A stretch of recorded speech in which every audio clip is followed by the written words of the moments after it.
The submittal management process is used to assure that the products and services provided by contractors meet the contract specifications. The submittal process usually involves three different participants. The first is the construction manager or general contractor, who is responsible for creating a list of the submittal items that need to be submitted by the subcontractors. The general contractors or CM is also responsible for managing the overall review process. The second participant is the contractor or subcontractor.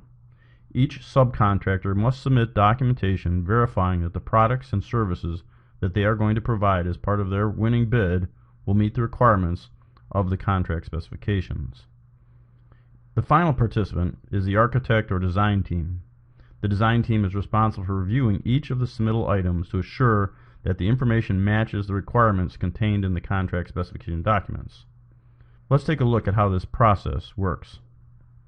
The first step in the submittal review process is for the general contractor or construction manager to create a comprehensive list of all of the items that need to be submitted and reviewed for the entire project. This list is called the Submittal Item Registry. The Submittal Item Registry is created by reviewing the project specifications, which identify the information that must be submitted and reviewed. A typical project can contain thousands of submittal items that need to go through the submittal review process. The Submittal Item Registry is usually organized by division and then subdivided by section to match the organization of the project specifications. This type of organization makes it easy for the project manager to locate submittal items with the associated specification section. On the left side of the screen, you can see that the administrator for this project has created a submittal item folder for each division contained in his project. You can see that the submittal item folders have additional subfolders that contain submittal items for each section within the division. By clicking on the division or section folders, the project administrator can quickly see a list of the submittal items for that division and or section. Once the project administrator has created the submittal registry, they will select the submittal items that need to be completed first and add additional details to those submittal items. These details will contain information such as who is required to submit the information, when it is required to be submitted, and additional notes regarding the overall submittal process. In the example shown, you can see that Andrew Abbott from Acme Contracting is responsible for submitting this item, and it is to be reviewed by Al Architect from Hudson River Architects. We can also see that various dates assigned to the process. After each submittal item has been created and scheduled, the next step in the process is to notify each contractor responsible for submitting information. The system provides a method that makes it easy for the administrator to send an email notification to each submitter that contains the information necessary to submit their information. Frequently, each submitter has more than one item that must be submitted. The system is also designed to make it easy for the subcontractors to see the complete list of information that is required. When a contractor receives a notification to submit documents, they must locate the required documents and upload them into the system. Usually, the documents required for a submission can be located on a product supplier's website or created internally within the contractor. Websites such as Dodge Suites provides a service that helps subcontractors locate a wide variety of the required documents.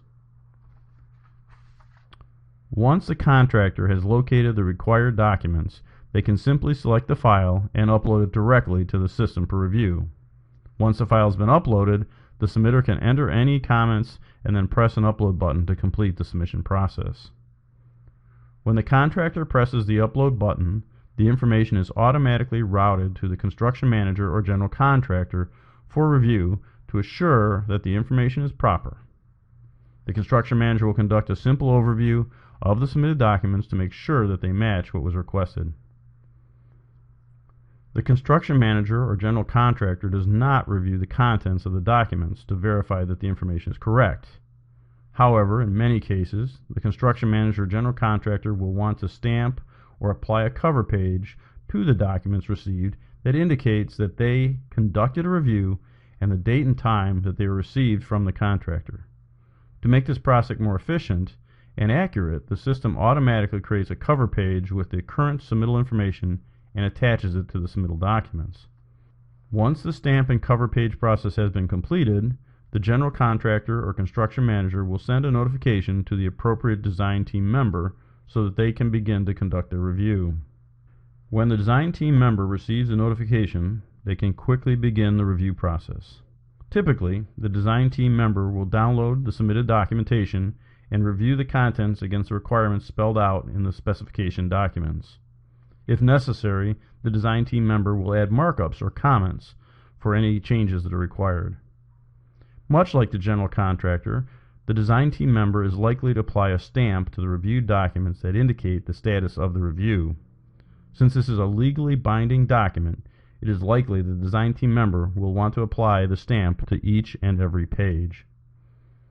Once the design team member has completed the markup of the documentation, they will upload it into the system and return it to the general contractor or construction manager. When the design team member returns the documentation to the general contractor, they will indicate a status as to whether or not the documents were acceptable. This information will be used by the construction manager or general contractor to determine whether the documents need to be resubmitted or can be released as accepted submittal items. If the design team rejects the submitted documents, they will return a reason for the rejection along with specific notes to the construction manager or general contractor.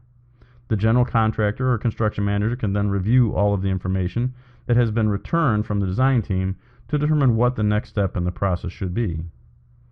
The entire process may be repeated over and over again until the submitted documents have been accepted by the design team. The system tracks the entire process and assures that all users know the status of each submittal item during the entire process. Overall, the system makes the process of managing the collection and review of submittal items far easier and less expensive. The system has been used on large projects that require thousands of submittals to be processed simultaneously. In addition to making the process easier, since the system collects information electronically, the closeout process at the completion of the project can be completed in a matter of minutes instead of days, weeks, or even months. For more detailed information on how to use the system to automate the submittal management process, please review the other videos in the Submittal Management Library.